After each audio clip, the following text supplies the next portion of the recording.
Forget what you heard. Yeah, boy!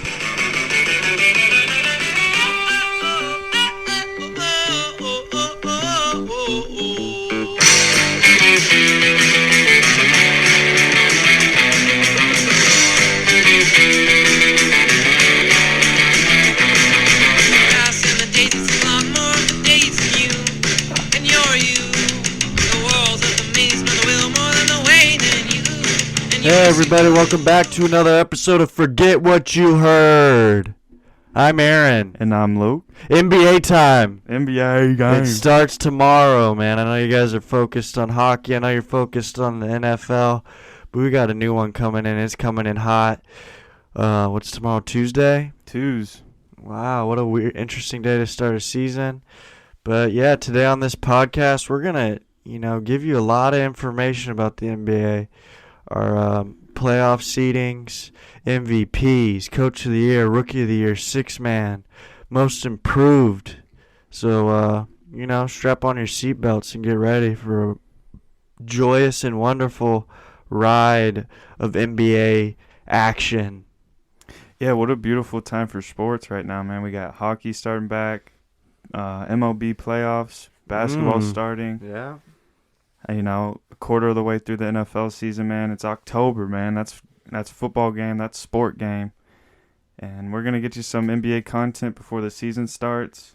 Like Aaron said, we got our predictions, our standings, and just how we think this season's going to play out before we even see it.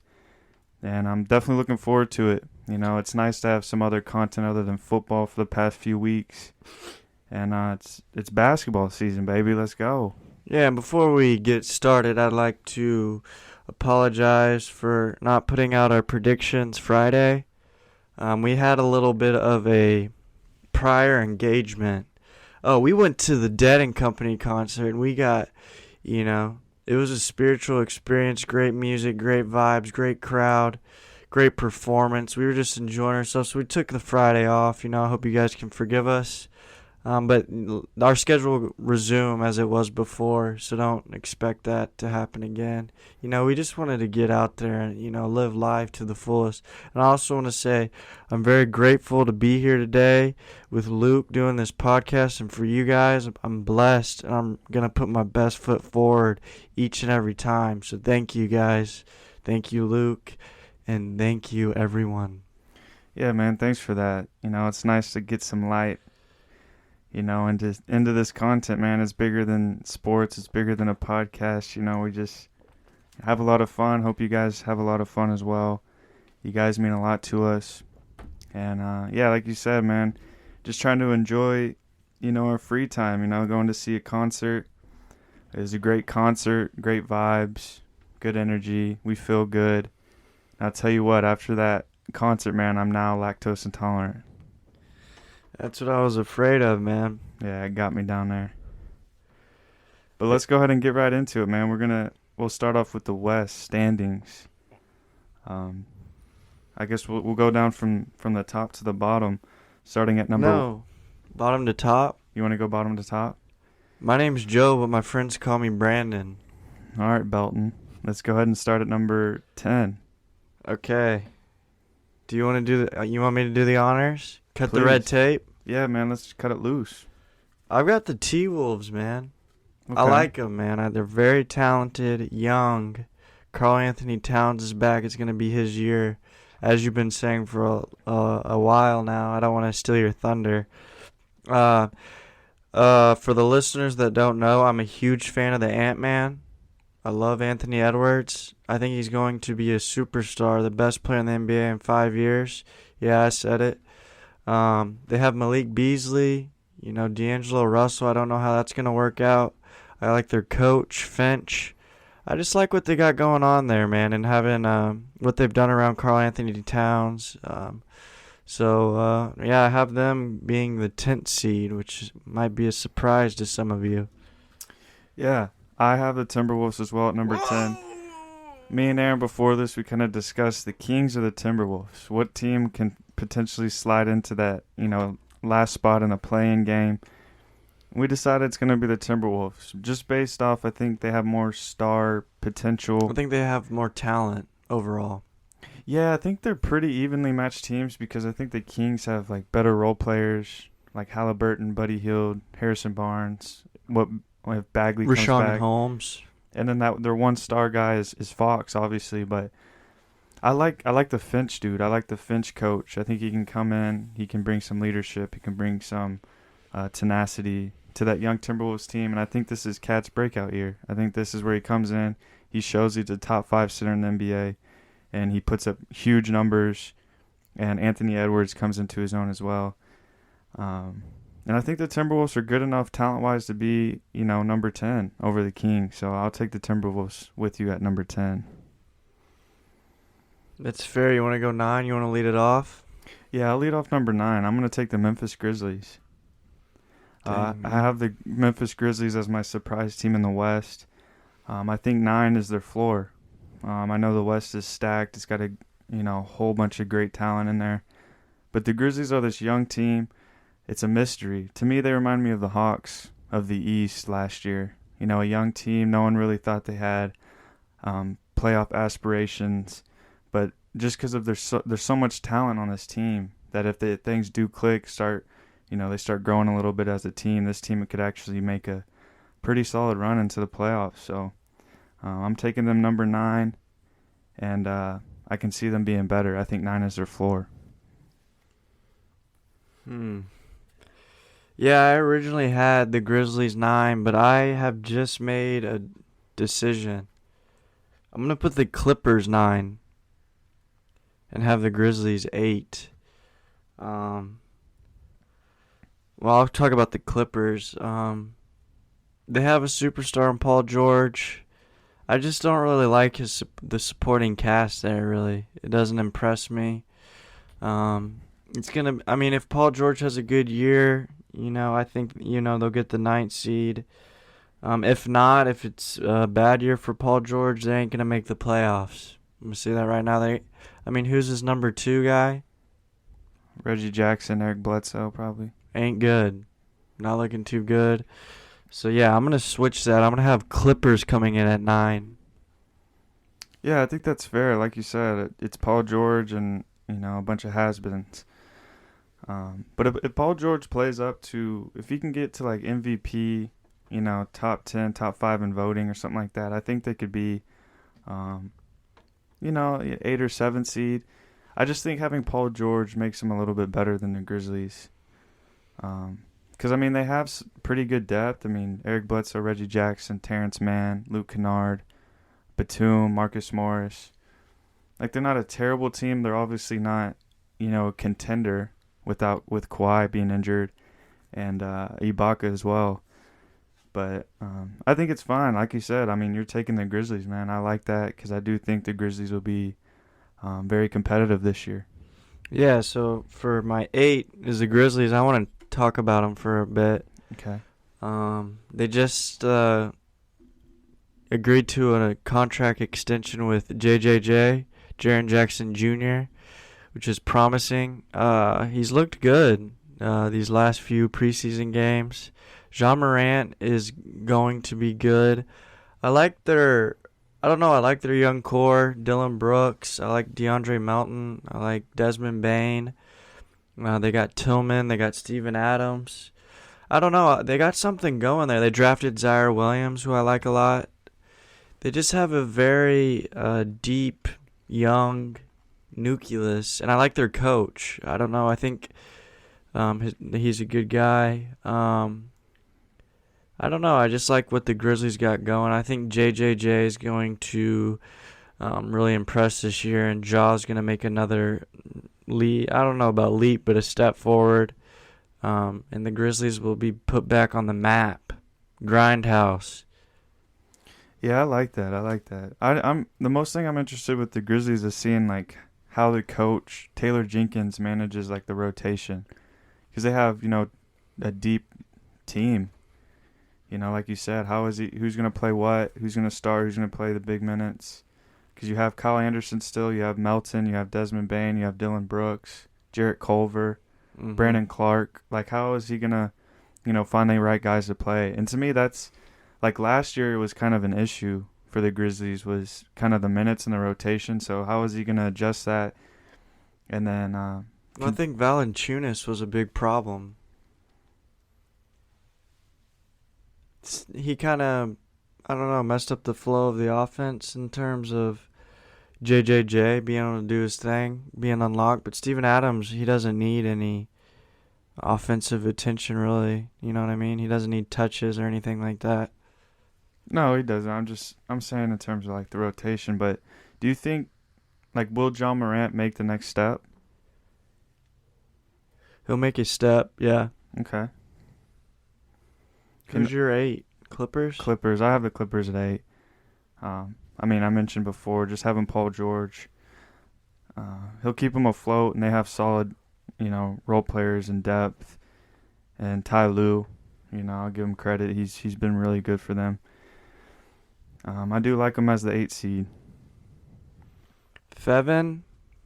7, I have the Portland Trailblazers. Whoa. Some people would say that's kind of low for the Trailblazers. I've been kind of moving them around. But I'm going to stick with them at 7. Just because there's some unknowns. I mean, Nurkic is solid. I think he's going to have a great year. They brought in Larry Nance, Ben McLemore, great role players. I like Norman Powell, CJ McCollum's, on or off. But Damian Lillard, he's the guy. He's a great player. He could potentially get moved during the season, but defense wins championships at the end of the day. This is one of the best offenses, top 5 offense the last 3 years, but they've run into some issues in those same years. Yeah, their offense can put up points. Yeah, they're a great offense. But they're 29th in the league in defensive efficiency, and that's a big reason why they can't do anything in the playoffs. That's a big reason why they can't get to that next step. But that being said, I think Chauncey Billups can come in here and bring some, defensive. I think he's going to make him play defense. I think that's a big thing for him. So I have him at 7. My 7th seed is the Luka Doncic's. The Mavericks. They have a new coach in Jason Kidd. I don't know if he's a good coach. Heard stirrings that they're going to unlock the unicorn, KP, Kristaps Porzingis. But for me, this team goes as Luka goes. Nothing about this team excites me. They're the same team from last year, basically, with what's his name, Reggie Bullock. Yeah. I don't know, it's just the Mavericks, Luka's good, Luka's, great, and KP, and then they have Tim Hardaway Jr., Jalen Brunson, Max Kleber. It's just a boring, and I don't like their, how they're going back to that green jersey stuff. I just don't, on the court and stuff, I just don't like the Mavericks. But I have them as 7 seed. Thank you. Who do you have number 6? The Blazers. I think I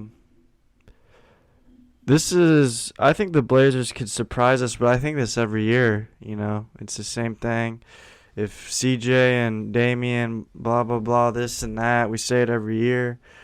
Nurkic can stay healthy. Norman Powell, Rocco.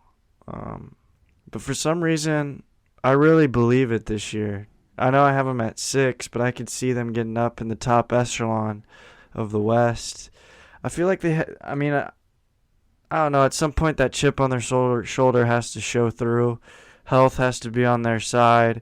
Coaching has to be on their side. I like Chauncey as a coach. I just think, I don't know. I say this every year, but, I think they could shock the world a little bit, you know what I mean? Yeah, I do know what you mean. Coming in at 6 for me is Dallas. You said it yourself. They're boring. Jason Kidd is Jason Kidd. I don't think he's going to bring too much, especially going from Rick Carlisle to Jason Kidd. I think Rick's a better coach. But just having Luka, alone, he's going to be in the MVP conversation. He's going to put up crazy numbers. He's going to carry them in most games. He's going to hit game winners. It's just what he does, man. He's just a natural. And for me alone, that has them at number 6. They could be a better team, overall. Like, Kidd comes in. I know he's going to, not take as many threes. You're going to, more balanced offense, a lot of motion. And just getting KP, Kristaps Porzingis, more involved, more comfortable, free-flowing, get him in the right spots. And I think he's going to have a solid year if he's healthy. And I just think those two guys alone, all-stars and a solid depth around them, I think they're a 6 seed. Yeah, we basically have the same teams out of order a little bit. Who's your 5? Yeah, I've got the Lakers at 5. Interesting. I think they're the favorites in the West. On paper as of right now, having them at 5 is probably criminal. But there's a lot of moving pieces. I know some of their notable departures: Kyle Kuzma, Montrezl Harrell, Kentavious Caldwell-Pope, Marc Gasol, Alex Caruso, Dennis Schroeder, Andre Drummond, Markieff Morris. That's, say what you want about the players, but that's a lot of moving pieces. That's a lot of players in and out, a lot of new heads, new faces coming in, having to mesh. Russell Westbrook's a great player, but he's going to have his games. He's going to have his moments where, you're questioning what he's doing. And it probably results in a handful of losses, I'm going to be honest. I think Anthony Davis, he's a fine player. Is he going to stay healthy is always the biggest question. And it's a huge question, because that's really going to depend how many games they're going to win or lose. And then LeBron, they're saying he's going to play 34 minutes a night. I don't believe it. I don't believe it at all. I think he's going to play career low in minutes. I think he's going to try to be fully rested, get to the playoff. I think their plan is just to be top 8. I don't think they care if they're 1. I don't care if they care if they're 5.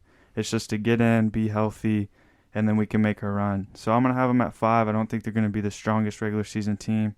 They're going to have to figure a lot of things out early and often. I think they struggle out the gate, but then, when it starts mattering, they start winning. So I have them at 5. I don't hate that at all. I actually like that take. But I have the Warriors at 5. Okay, that's fair. And the reason is because at the beginning of the season, they will still be without Klay Thompson, and I believe James Wiseman. I know that Jacob Pools look phenomenal. I don't know if it's a flash in the pan or if he's like a real deal, Holyfield kind of guy. I think they're going to kind of take it easy at the beginning, not show their hand or anything. So I think at the beginning it'll be, there'll be a 500 team, maybe a little below or a little above, but around 500. And then, they start to make their Warrior run when Klay comes back. And whenever that is, I don't know. I've heard different things, but once he's back, they're going to be firing all cylinders and they'll make a little run. I think they'll be fine with the 5th seed. I don't think they'll force anything at the beginning of the year. Just try to get everyone healthy. Really, that'll be their biggest focus. Like, they have an end goal, and it has nothing to do with finishing top in the conference or anything. It's to win a championship. So I think they'll take it easy, count their blessings and make sure everyone's healthy, and then make that little Warrior run we all know they can do. So I have them 5th. I have the Lakers 4th. Okay.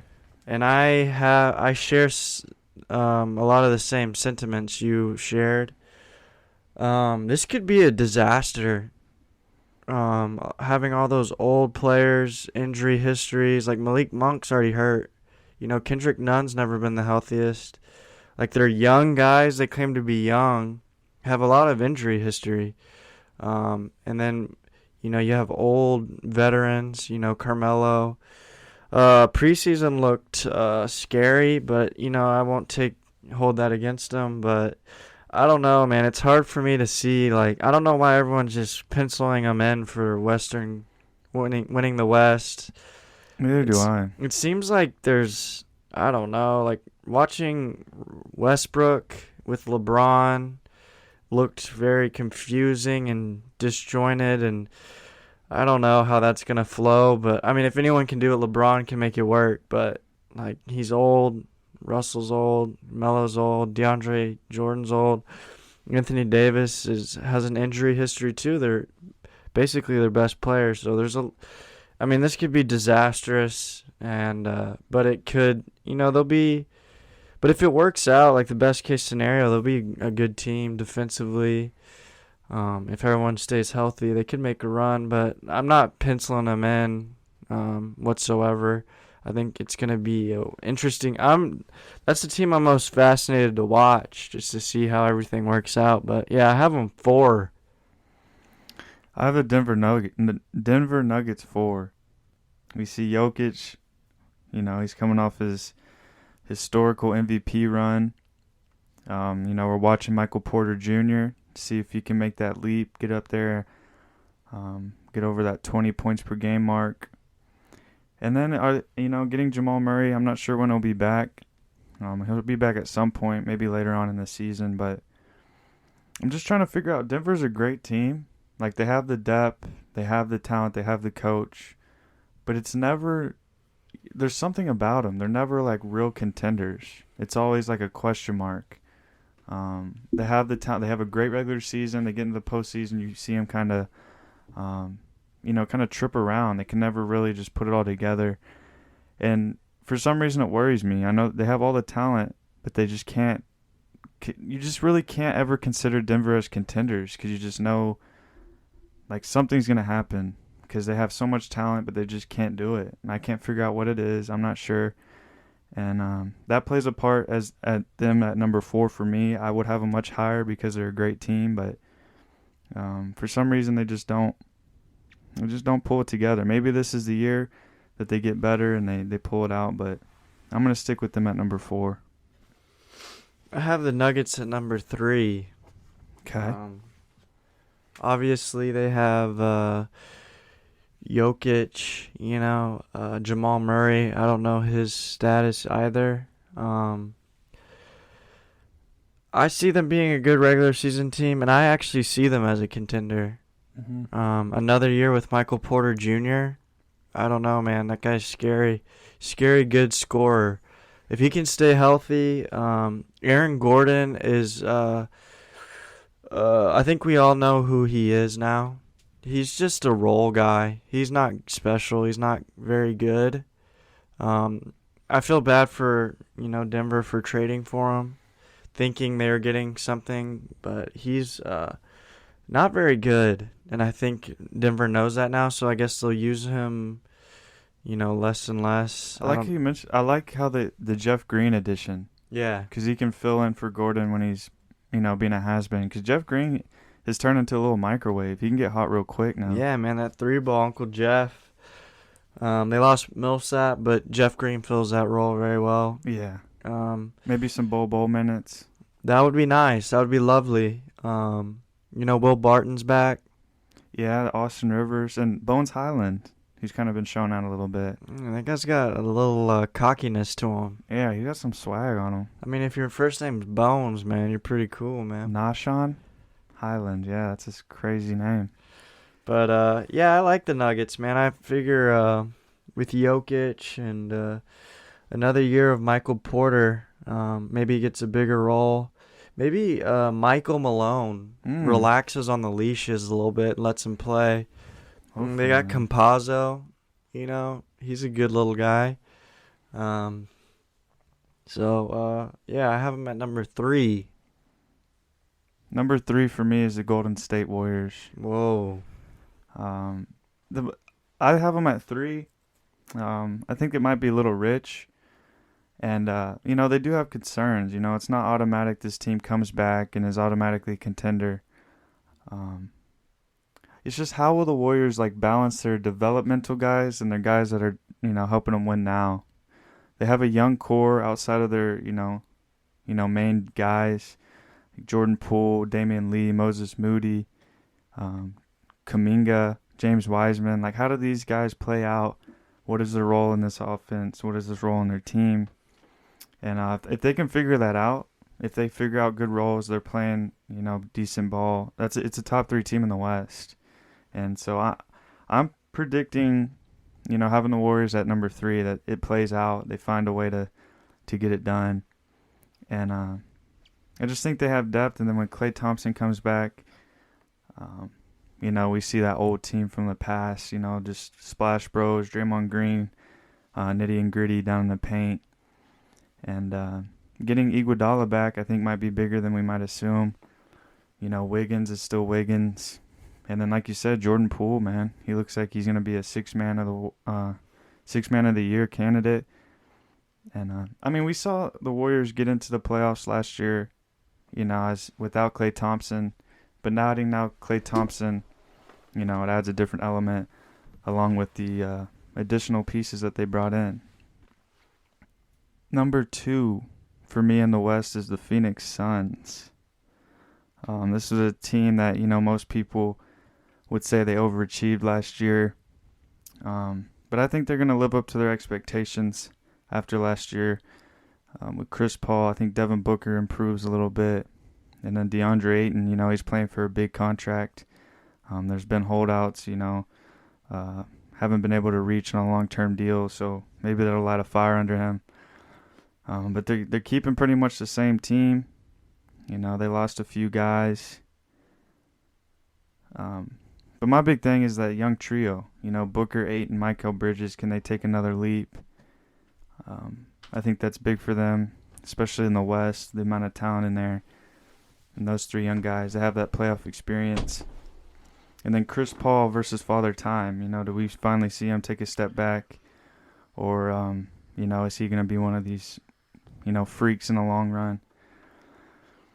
But I don't know, man. I have the Suns back up there at number 2. I got the Jazz. All right. They're a really good regular season team. Donovan Mitchell, Mike Conley, Jordan Clarkson, Rudy Gobert.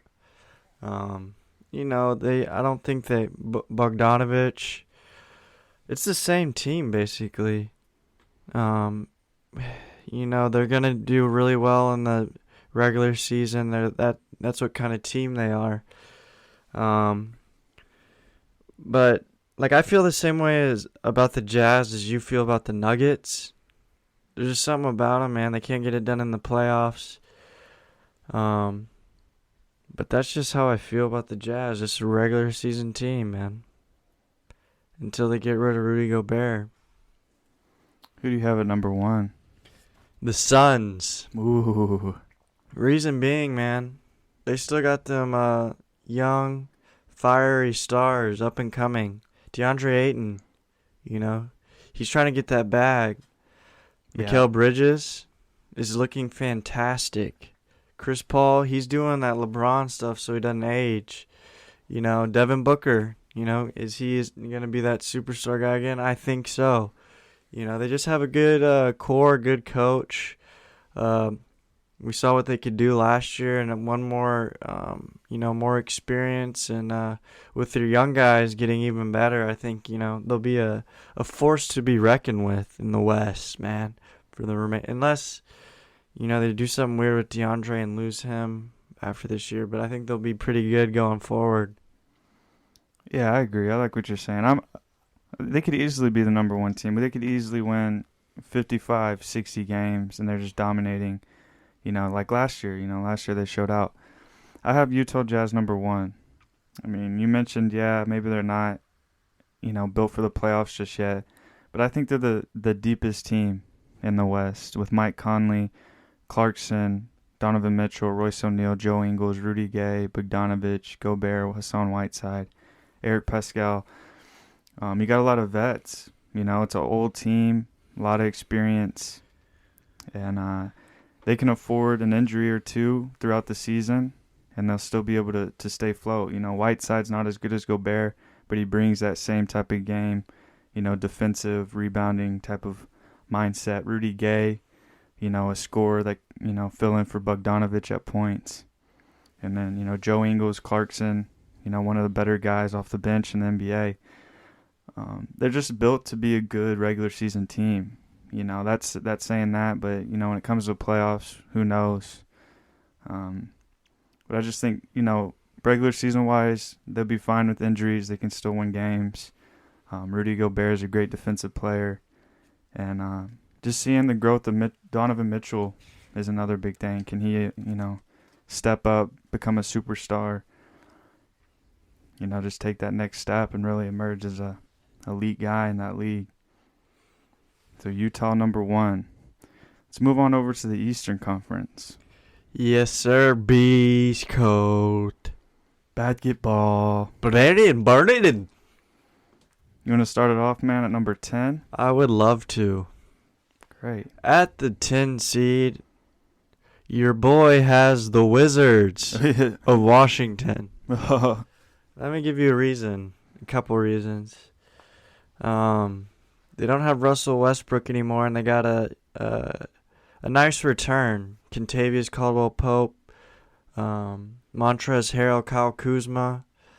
But the thing that I think will carry this team into the 10th seed is Bradley Beal. Ooh. He's a certified superstar.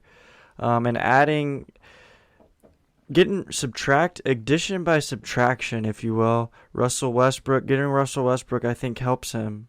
And adding shooters around him and a Montrezl Harrell guy that's going to give 110% every possession. I still don't think Kuzma's very good, but he can make shots when need be. And I really like Daniel Gafford. Is that his first name? Yep.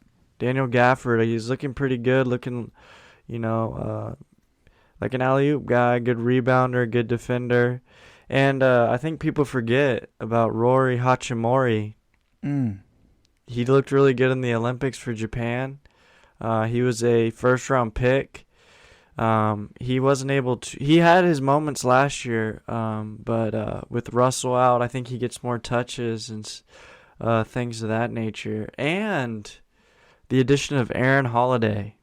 Okay. Another guy coming off the bench that's a very solid player. We haven't seen what he can really do, but in this new role, I think he's a good player. So I think the Wizards are a solid team this year. And a new coach, Wes Unseld, which I like a lot. Yeah, I like that. I don't have the Wizards in here, but I like what you're saying. And with the addition of Thomas Bryant, maybe somewhere down the line, above average offensive center, maybe could bring some of that offense to that team.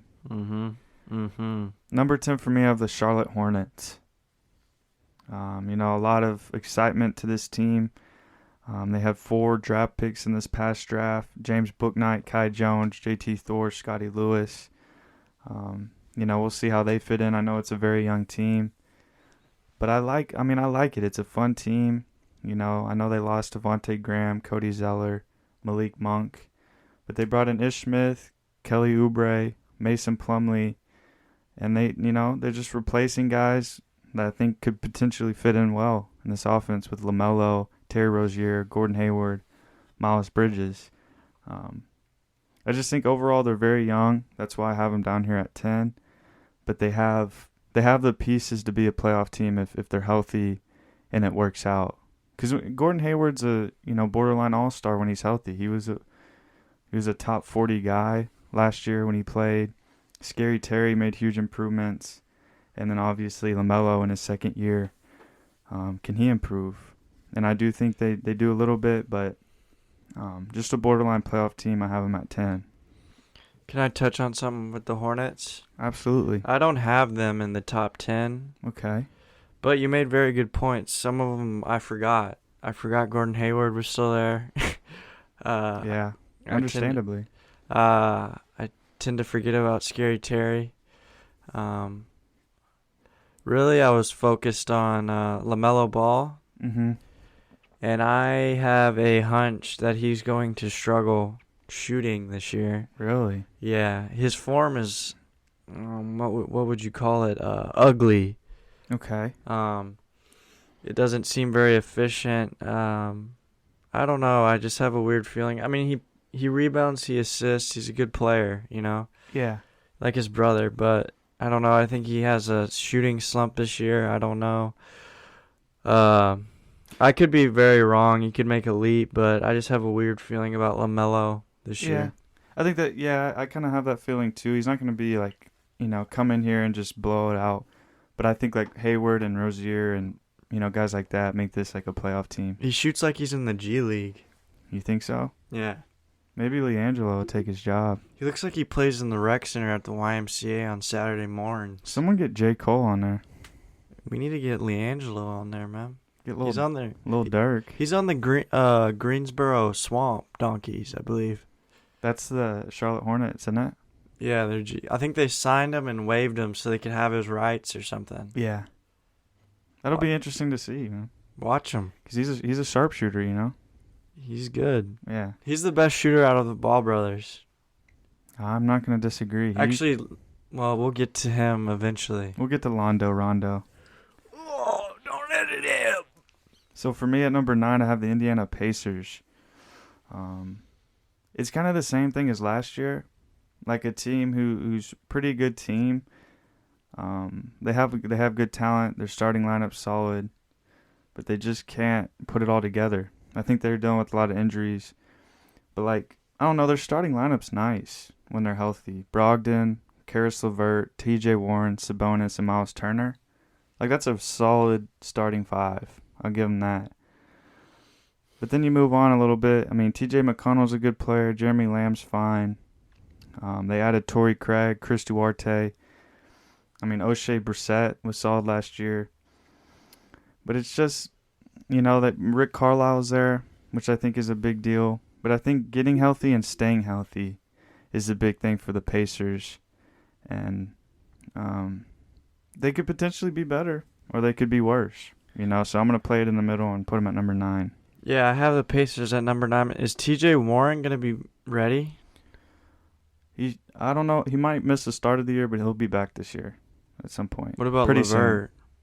LeVert's supposed to miss 2 to 3 weeks. They have Duarte. They do. You like him. Yeah, I like him a lot. Like you said, Rick Carlisle could make a world of difference. Yeah. That's why this team's a mystery, so I'll stick him at number 9. And they have some talent there. Sabonis is a very good player. Is Sabonis going to be a perennial all-star in his career moving forward? Yes. Okay.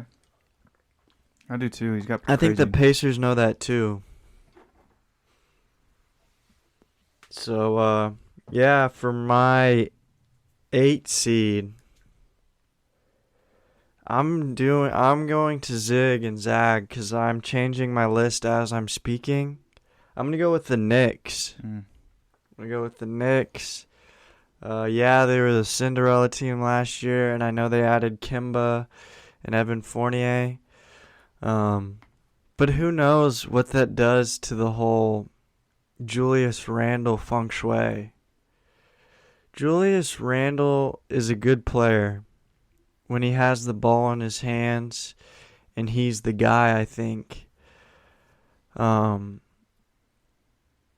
I just don't know how they fit in with Julius. I don't know. This isn't me hating on Julius Randle, but he's kind of a bull in a china closet. He's kind of reckless. I don't know if that shooting last year will continue from 3. But let me go with the glass half full view. Kemba Walker, he's back home. Hopefully he's fully healthy with that knee injury. Evan Fournier is a certified scorer. They needed that, obviously. You saw in the playoffs they struggled to score without Julius. R.J. Barrett, it's his 3rd year, so we'll see how that goes. And Mitchell Robinson, he looked beefy. Looked like he put on a few. And that should be nice. And Tom Thibodeau, Derrick Rose, all the same thing. I just see him coming back to earth. I think people are, last year no one expected anything from the Knicks, but now there's expectation. And that could hurt. That could, bite them in the butt, So, you need to know teams when they come to MSG, they're bringing it all because that it's the Mecca. And now that the Knicks are worth getting up for, I don't know. It seems like they kind of come back to earth this year.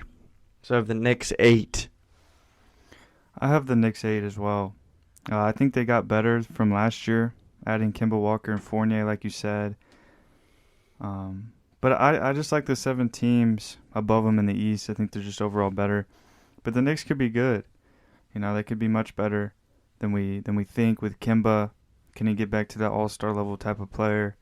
And then Fournier brings an offense that they were lacking, like you said. Mitch Robinson's a guy I'm looking out for this year, putting on, 20 pounds or something. He's looking beefy. Can he stay healthy? That's a huge thing for the Knicks. They need him to be healthy. That allows Nerlens Noel to come in off the bench, play efficient minutes. But like you said, man, managing expectations, that's a huge thing for the Knicks and the fans as well. The first time making the playoffs last year in 7 years, the moves they made in the offseason. But like you said, man, teams are going to be coming in here looking to beat the brakes off the Knicks. They know Knicks fans are diehards. They know MSG is the place to be. And expectations definitely have changed from last year to this year. But you got to manage them. You got to understand, it's basketball. Any night, anything can happen. Yeah, I think the Knicks will be good. I think they'll get into the playoffs, but, what will they show up in the playoffs? So I'll have them at 8 as well. We have 7. Number 7, I have Chicago Bulls. As do I.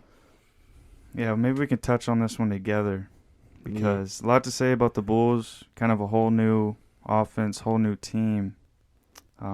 Lonzo Ball, DeMar DeRozan, Derrick Jones Jr., Alex Caruso, Tony Bradley, to name a few guys. But how are they going to get accustomed playing with each other? I think depth is kind of an issue. But with that amount of talent, their top 7 guys are real solid. But what do you think about this Bulls team this year? And do you think 7's too low, too high? What are their range of outcomes here? I really like this team, but so do a lot of people. I'm already on the bandwagon, and I think they can be better than 7, but I have blinders on when it comes to the Bulls because I really like Alonzo Ball. I think they're going to unlock him here in Chicago. He's going to be playing traditional point guard. I'm a fan of DeMar DeRozan too, but the only thing is, how did all these people work together? Zach LaVine, DeMar, I think Lonzo will be fine. It's just that DeMar and Zach LaVine, they're kind of very similar players. Vucevic is a good player. Patrick Williams, Alex Caruso, and Kobe White. It's an interesting team, and I root for them, and it's cool to see, all the talent they have in Chicago. So, I don't know, man. They could be really good or they could stink. Yeah, that was the toughest team for me to place in a standing was the Bulls. Yeah. Because when I first made the moves, I was like, dang, this is a top 4 team in the East. But then you really look at it, it's like there's question marks. How are they going to play together? But they're definitely my most looking forward to team in 2021. Probably going to be extremely fun to watch. I hope they're on TV a lot. I hope to watch them a lot this year. And I'm excited. LaVine and Lonzo looking like twins out there, man. Yeah, man. Lonzo, man. Who do you have over there at number 6? I have the Celtics. As do I. I love the Celtics, man. I love Jason Tatum. I love Jaylen Brown. I've watched them grow up. Marcus Smart's still there. Dennis Schroeder should be very interesting on this team to me. I really like that signing, actually. They got him for pennies on the dollar. Time Lord's back. Yeah. They got rid of, Kemba Walker. I think that's big. Yeah. I think that helps them. I think it helps the offense. Kemba's a ball-dominant guy. he's a good player, but with Tatum and Brown, you don't need Kemba. So I think that's a good. Dennis Schroeder will come in, play his role. Josh Richardson from the Dallas Mavericks is another guy off the bench who's pretty solid. And then Aaron Nesmith, kind of a sharpshooter off the bench. Just a lot of, I think they added some good talent. Al Horford, Robert Williams, Enes Kanter for the front court. I like their new coach as well. I think 6, looking at it, was too low, you know. I think 5, I think they could be better than Philly, depending on what happens with Ben Simmons. And I think, you know, Tatum's Tatum, man. He's going to be up there in the MVP conversation. And I'm interested to see what the Celtics do, man. Yeah, me too. I like him. I root for him. But I think a big factor is those young guys, Nesmith and Peyton Pritchard and all them. Is Grant Williams still around? He is. Oh, that guy? Yep. The blobfish boy. Leaky. Yeah, but, you know, I have high hopes, and I also really like their coach, Udoka. Yeah. Udoka? Mm-hmm. Ime? Yeah.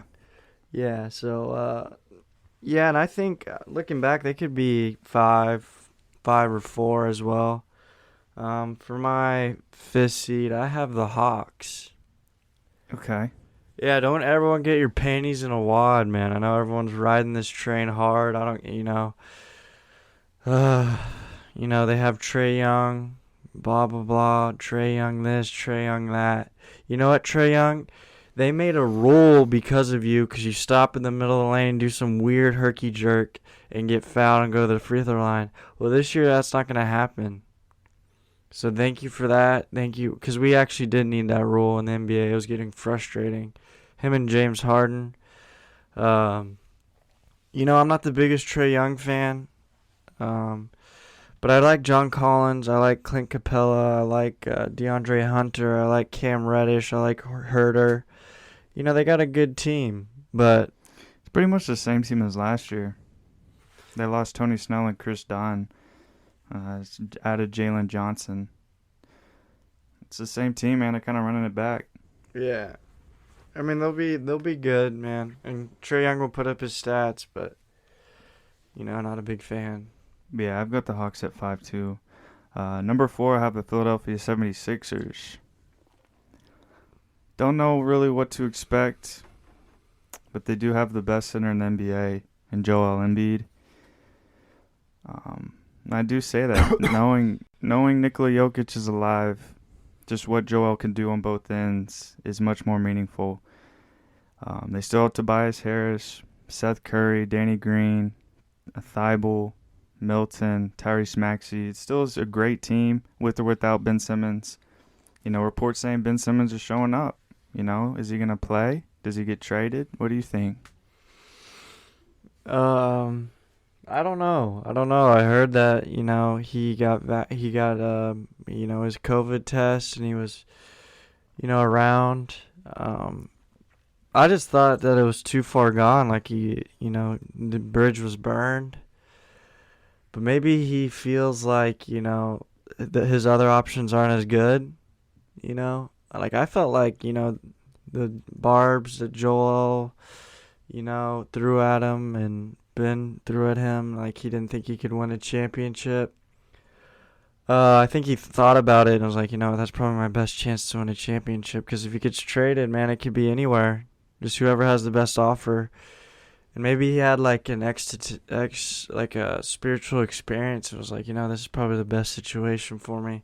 I'm getting paid a lot of money, you know. So, you know, I don't know. I do not know. I wouldn't be surprised either way, really. Why was it that he requested a trade in the first place? Was it because of the things that were said and Philly fans and playoff? What Doc Rivers said, Joel said, they called him out in front of the nation. So to me, it's either he's coming back and he's proving that he's much better than what they're saying about him. He's got a chip on his shoulder. Sixers are back, or it's a Deshaun Watson situation. He shows up to camp. He still wants to get traded. He's gonna hold out. He's just not trying to get fined. Those are the two things for me. We just got to see how it plays out. But if he is there, and he's coming back with a vengeance. You know, Ben Simmons is shooting a little bit. This is a dangerous team. This is a top 3 team in the East. You know, adding Drummond too as a backup to Joel. I think Joel Embiid can win the MVP. We'll get there, but still a great team, solid all the way around, and coming at number 4. I think we have like the same teams going forward. No, the same teams, but I think we have a different order. 3 the Heat. 3 is the Miami Heat, baby. I have this because, you know, they added Kyle Lowry. Huge. Last year that was a crazy year for the Heat in terms of COVID. They were getting, dipstoodled around, man. They were getting turnstile. They're getting, done in. You know what I mean? Yeah. Tyler Hero was buns. Yeah, Tyler Hero looks good, and if he is good, that's a great sign. Duncan Robinson's back. Bam's another year older and wiser. Kyle Lowry brings that legit point guard, bulldog, something that they have bulldogs everywhere now. Point guard, Jimmy Butler's a dog. Bam Adebayo's a dog. PJ Tucker came in there. He's front, left, and center. He's got the valet outside for his shoes. Yeah, he takes the pressure off Bam and Jimmy. They never really had that. It was always Jimmy and Bam have to put up big games. He facilitates, he finishes, he gets to the line, he can shoot. To me, this move reminds me of the Chris Paul move to the Phoenix Suns. A winner, all-around point guard, a veteran, 35 years old, good shooter, gets to the line. Kyle Lowry's going to do what Chris Paul did to the Suns, but he's going to do it to the Heat. And they're going to be contenders. They're going to be one of the best teams in the NBA. Tyler Hero as a 6-man, Duncan Robinson, sharpshooter, and Eric Spoelstra, great coach. It's the most underrated signing is Kyle Lowry. It's a huge deal, and they're going to be real good. They're going to be real good. That's what I think about it. Number 2 squad. I have the Brooklyn Nets at 2. Oh, I have the Butts. Yeah, I have Brooklyn at 2 because... Don't say it. Kyrie? No, I don't know. They made a lot of moves this offseason. A lot of moving parts. I don't know if they got better or worse. I mean, obviously Kyrie is a big deal. No, it's not. It is. It's a big deal. Addition by subtraction. Dude, he was a distraction. Yes, he's a great player. But it doesn't matter if he's a distraction. The Nets are still the best team in the NBA with just James Harden and Kevin Durant. They have Blake Griffin for a whole season. Joe Harris is a lights-out shooter. They added Paul Millsap. They have LaMarcus Aldridge, Patty Mills. I agree. I think they're the most dangerous team in the playoffs. But in the regular season, I have them second. Because, yeah, they're going to win a ton of games. It's what they do. But they just don't have... They're an older team. I mean, yeah, Patty Mills is good. Bembry's fine. Paul Millsap's fine. They're just old. These guys are going to miss games. If they miss games, that's going to affect them. Kevin Durant's going to have to play a lot of minutes. Harden, too. And that's what they're used to. But can they stay healthy through the whole regular season? If they don't, they're going to lose some games. They've done it many times before. Yeah, they have in the past, but I'm saying for this year. Like, we don't know that. That's my unanswered question. We don't know that for a lot of teams. You're right. But the Nets are the best team in the NBA. But they also have had injuries in the past. Yes. That's why it's a question to me. Blake Griffin. LaMarcus Durant, has Harden, a bad heart. LaMarcus, Millsap is old. They're a great team. They're going to be the most dangerous team in the playoffs. I'm just saying for the regular season, they're going to win a ton of games. Or probably win 50-plus games. My theory is James Harden and Kevin Durant don't like to do the time load management. So they're going to play a lot. Yeah. They love to play basketball. Right. And if those two are on the court, they're going to win the game most of the time. I agree. And with the supporting cast, I also think Joe Harris rebounds. I think he has a really good year. I like Claxton. I like Cam Thomas. Yeah, I mean they're a solid team, man, for sure. Yeah. That's just my case for why they're gonna be number one, because they don't believe in that mumbo jumbo sitting out and stuff. Yeah, that's fine. They come in at number 2 for me. Number 1 for me, I have the Bucks. I know they lost PJ. I know they lost Bryn Forbes, but they added George Hill, they added Rodney Hood, and they added Grayson Allen. It's the same team pretty much outside of those 3 guys. DiVincenzo will come back healthy. Pat Connaughton, Bobby Portis off the bench. Obviously Giannis, Middleton, and Drew Holiday. I'm not sure. I'm not going to say if they can defend their crown or not. I mean, Giannis is a freak. He's on track for a historical career. I just think this is the best overall depth team in the East. In terms of talent on their offense, defense, they'll probably be the best defensive team in the East. And they just got a lot of solidness. So that's why I have them winning the most games in the East in the regular season. Yeah, I mean, it very well could happen. I mean, I don't have much to say on the Bucks. You know, they're the defending champions. Giannis doesn't like to sit out games either. You know, they have a good big 3. They brought back basically everyone except for the guys you mentioned. So yeah, Bucks. I have them number 2, but it's interchangeable. The top 2 really. It doesn't really matter, honestly. No, it doesn't. As long as your top 2 are your home field advantage, whatever, home court advantage, you're good. So that rounds up our standings. Stand alone. So let's move on. I'm going to ask you, give me a first-time All-Star from the Western and the Eastern. For the West, Christian Wood. Ooh, first-timer. DeAndre Ayton. Okay, you give me 2. Nice. I got JJJ in there. Oh, you gave me 3. You went Triple J? Mm-hmm. I like that. He's going to be good if he's healthy. He's healthy. My first-time All-Star in the West is De'Aaron Fox and John Morant.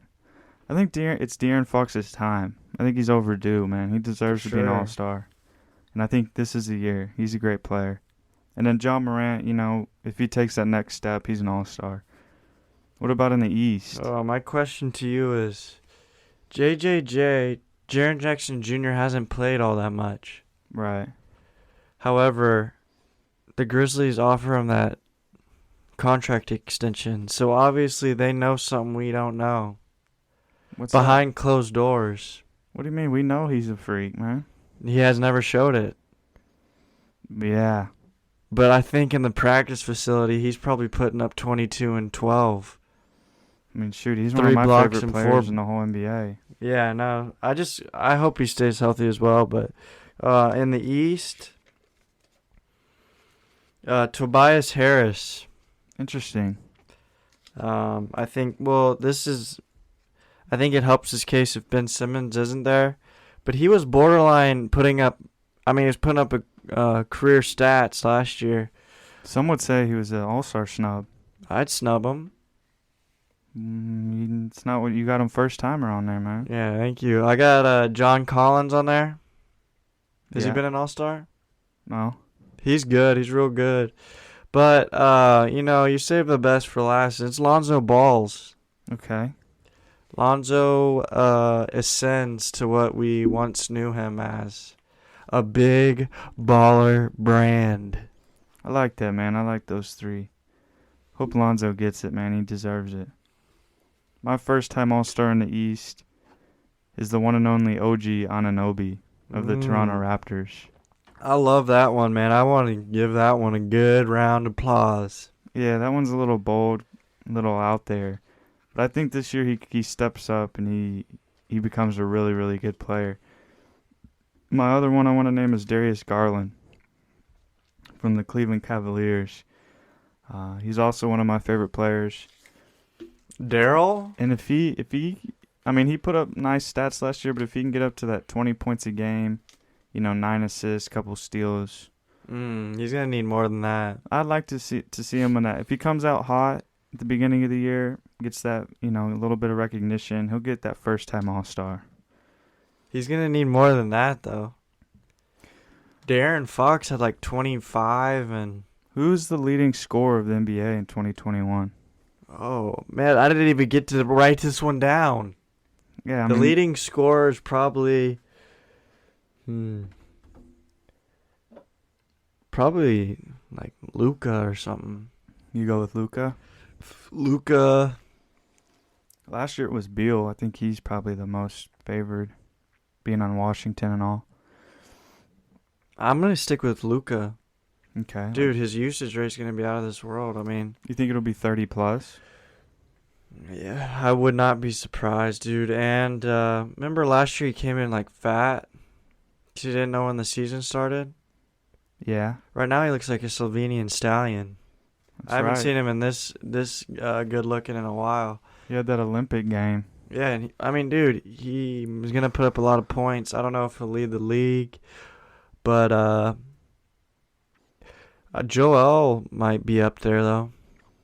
Yeah, maybe. Giannis. I have Steph.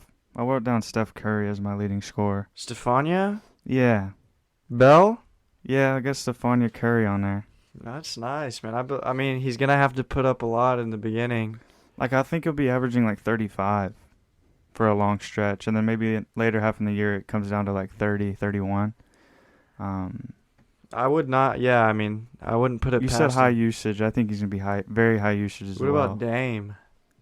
I think Dame's up there, maybe, 28, 29. He's probably top 5 with Beal, Durant, probably. But my dark horse is Zion Williamson. To lead the league in scoring? In scoring, yeah. Yeah, if you can get off his... You got to think about career. it, man. He had Alonzo Balls with the ball in his hand. He's gone. Devontae Graham, who's more of an off-the-ball catch and shoot. We're going to see the ball in the hands of Zion more often than not. Him and Brandon Ingram. High usage for Zion this year. And he can score in not a lot of minutes. Like, imagine Zion with, 38 minutes a game. Like, yeah, it's not probably realistic because he's, bigger guy, maybe little injuries sometimes. But if he gets up in those minutes, man, he's averaging probably easily 28 to 30 points. And he's my dark horse. Is he starting the season? I think he's gonna miss a few games. Dude, he looks like he's huge. He's a big guy. I think he was eating because he was sad Lonzo left. I don't blame him. I would be sad. But no one's as dominant, like downhill in the paint than Zion. He can score at will, Yeah, I love Zion, but things are starting to add up to where I'm starting to hold resentments towards him. Yeah, he's a human being too, man. He's got to lay off the Krabby Patty. All right, let's get into some of these awards. Yeah, I love awards. Give me one for participation. Where do you want to start? Let's go from the bottom. So what, defense? Yeah, we can do defensive player. All right, give me your defensive player. I have the same one I said last year, but this is his year. I have him too. Okay, Bam. I have him too. Bam, and my other one is OG Ababobi. Okay. Is he your dark horse or is he realistic candidate I for you? think he is very realistic. Okay. Who's yours, defensive player of the year? Mine's Bam. I think Bam. Reason because I said who's yours? my what? Your defensive player of the year. Bam Adebayo. That I said. Yeah, I have him too. Oh, nice. One reason because I'm sick of saying Rudy Gobert, to be honest. Oh God, that guy is so played out like a Jerry curl. It's honestly Gobert if I was to bet. I think Draymond would be probably second, but I like Bam. I like Bam this year for some reason. Because he's one of those guys you could look and he'd be averaging like 3 assists or 3 steals and 3 blocks. He's one of those type of players. Yeah, I mean, you know how awards work though, man. Like for the voters, they're not gonna vote Rudy Gobert again. Yeah, they would. They're gonna find the new shiny toy. They're looking for that financial aid, and I'll give them one. My dark horse, Mitchell Robinson, dark horse defensive player of the year. I like that. Thank you. I like that one too. He's one of my guys. All right, let's go to the next one. What's next up? We got coach. Let's do coach. Who do you have on there?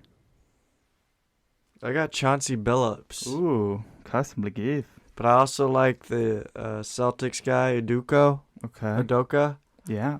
I think Billups, if the Blazers, like I said earlier, as I say every year, if they exceed expectations, stay healthy, and Billups, if you listen to him on the NBA Countdown show, he's a very knowledgeable guy. And if anyone's going to bring the best out of the Blazers, it'll be Billups. And if they're in the top 4 and in the West, I think he wins it.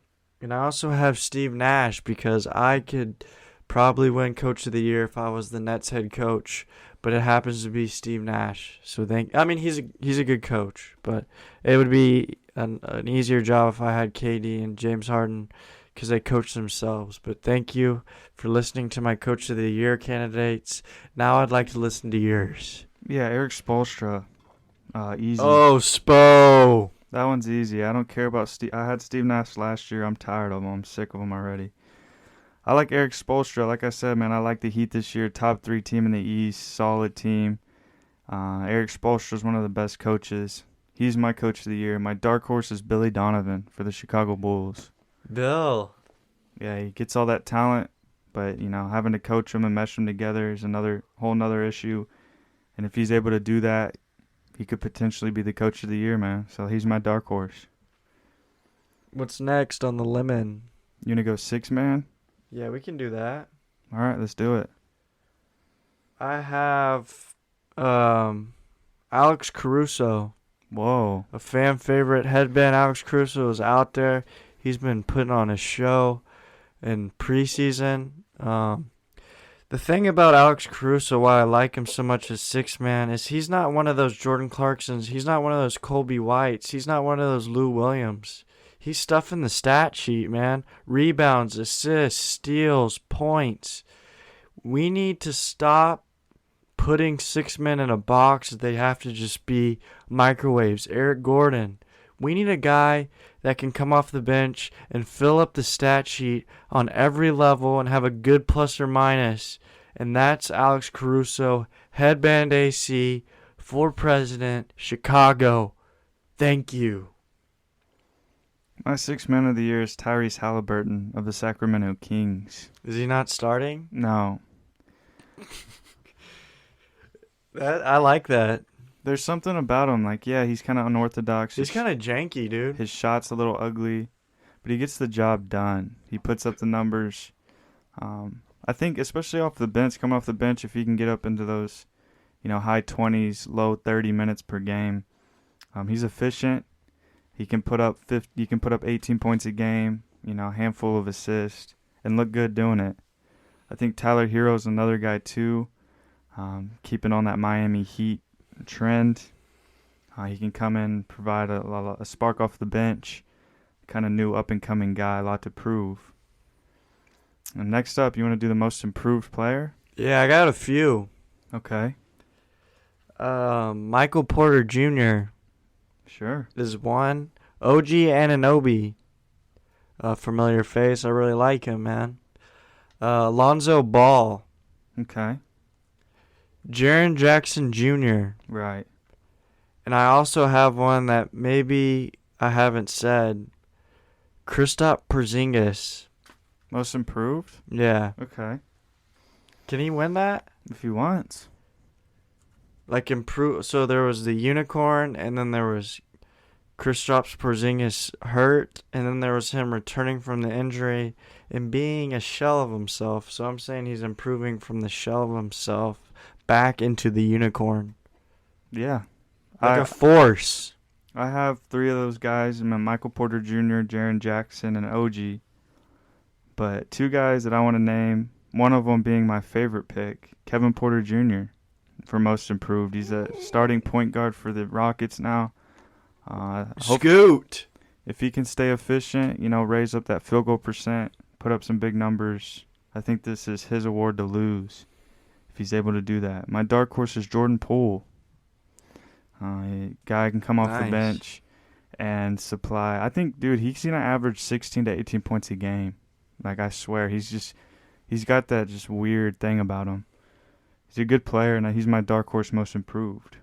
I like that one a lot. Rookie of the year.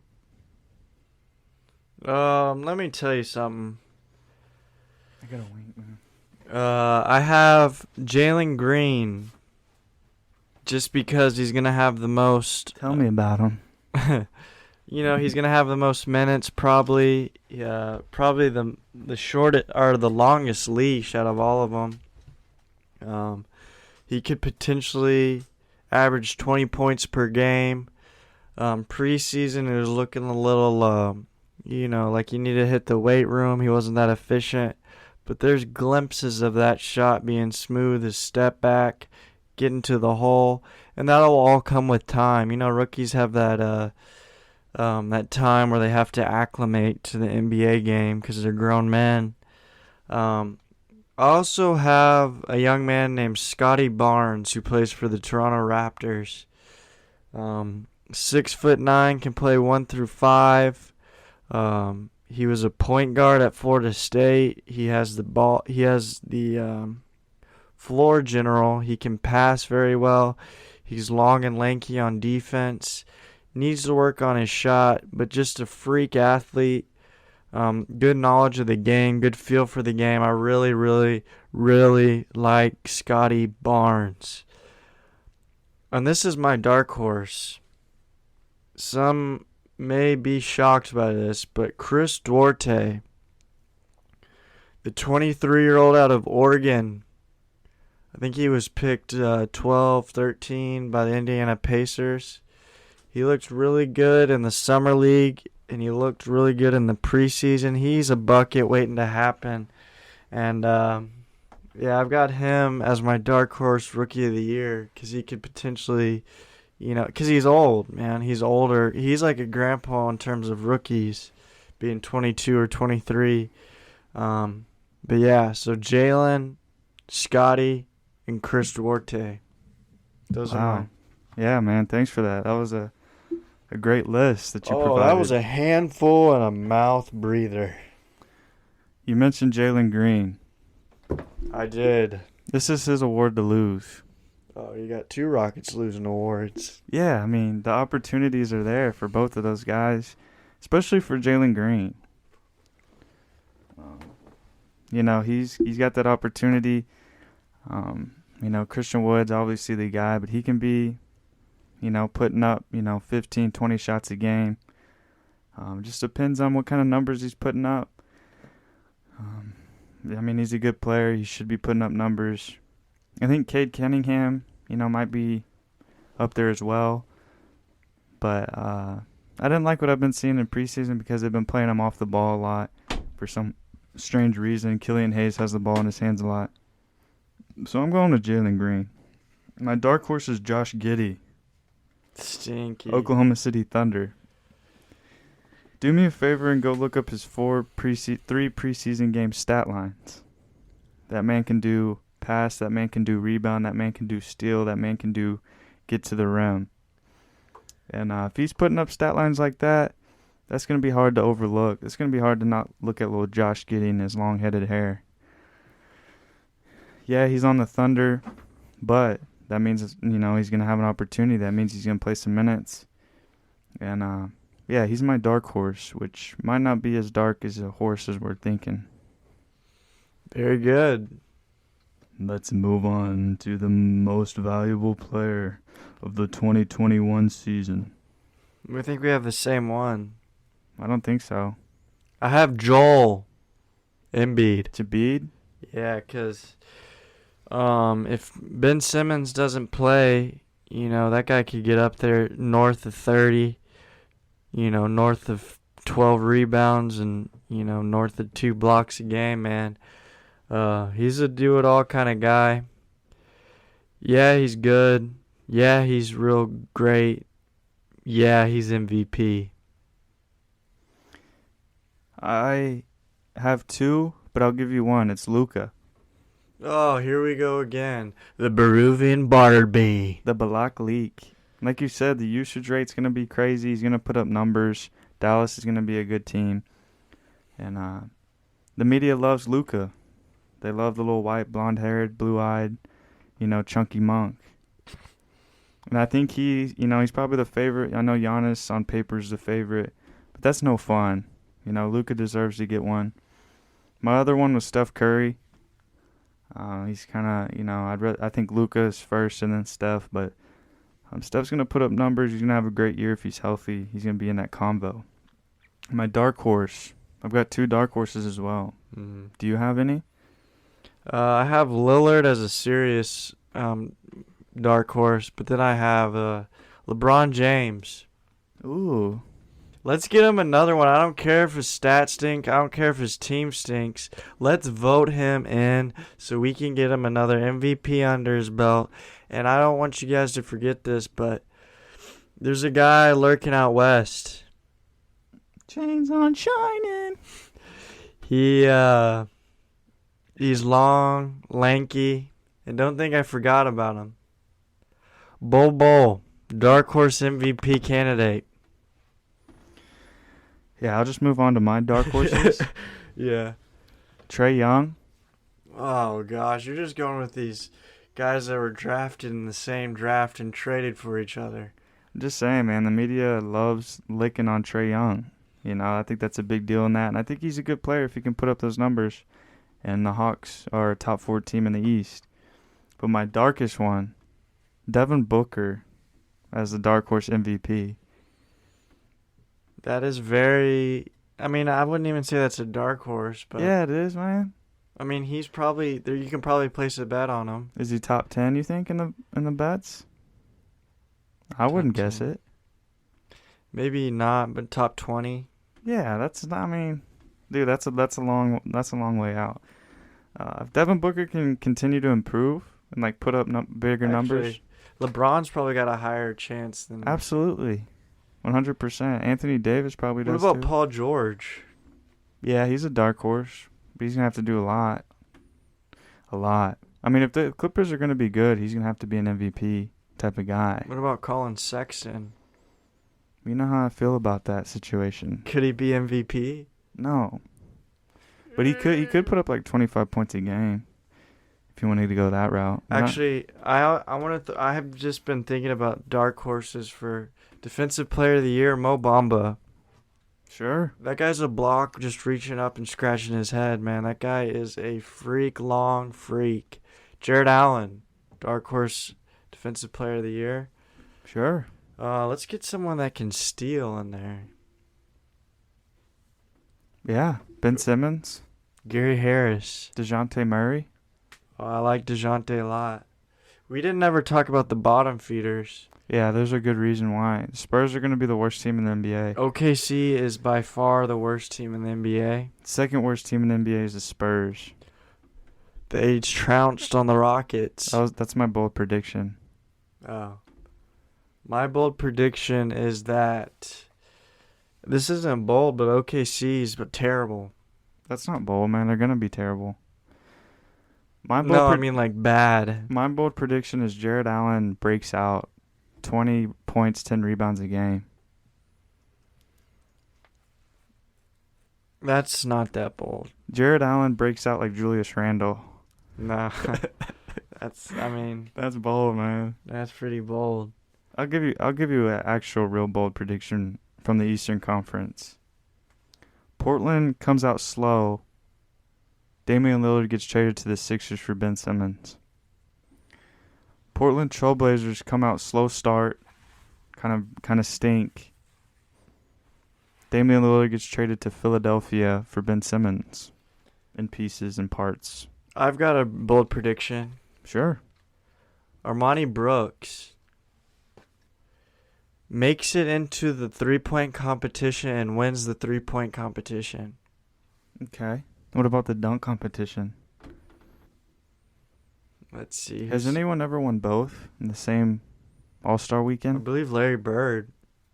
He won the dunk too? No, I don't think he can dunk. I didn't think he could touch his toes. No, because the dunk contest, who knows who will be in it? Yeah, that's a good Probably point. Keon Johnson. Probably, yeah. Just because that's who they put in. Cassius Clay. I mean Cassius Stanley. Winston. Yeah. That guy, no one even knows who he is. Why not? Let's make the dunk contest great again. Zion, Ja Morant, Zach LaVine, Aaron Gordon, Miles Bridges. Miles Bridges. Anthony Edwards. Anthony needs to be in there, man. That guy's great on and off the court. I love that guy. Anthony Edwards will be the best player in the NBA in 5 seasons. Yeah, he's a Class A- player off the floor. No, he's got funny interviews. He's a Class A+ interviewer, though.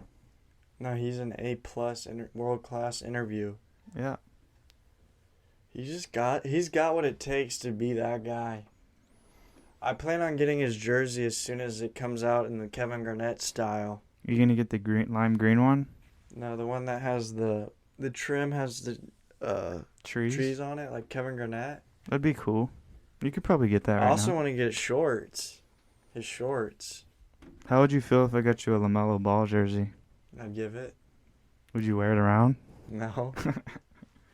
I'm not a... Like, he just... I don't know if it's because he's... I mean... Is he white? I'm pretty sure, but he just doesn't look cool to me. He looks goofy, like the way he shoots and the way he talks. And like, he's not very articulate. Yeah. But dang, can that kid play basketball, so that's all that really matters. I mean, he's not Anthony Edwards, but... No, he's not. But, yeah, we'll see how it goes, man. Anthony Edwards is 6'6", 230 pounds, a man. Yeah, he's James Harden. At 20 years old. Just get ready. 5 years from now, Anthony Edwards. We'll see. You heard it here, third. And see how he plays out this next coming up year, man. So that does it for our prediction this year. We'll have to see how it goes. Welcome back to NBA basketball tomorrow, or it'll be, today for most of you fellas listening. We'll stay tuned. Hopefully we'll get some more basketball content, and hopefully you guys enjoy some basketball this year, and thank you for that. Thank you for listening to another episode of Forget What You Heard. As always, we love you guys. We care for you. Thank you again. Peace, love, and happiness. Garland. Hey now, you're an all-star. Get your game on. Get paid.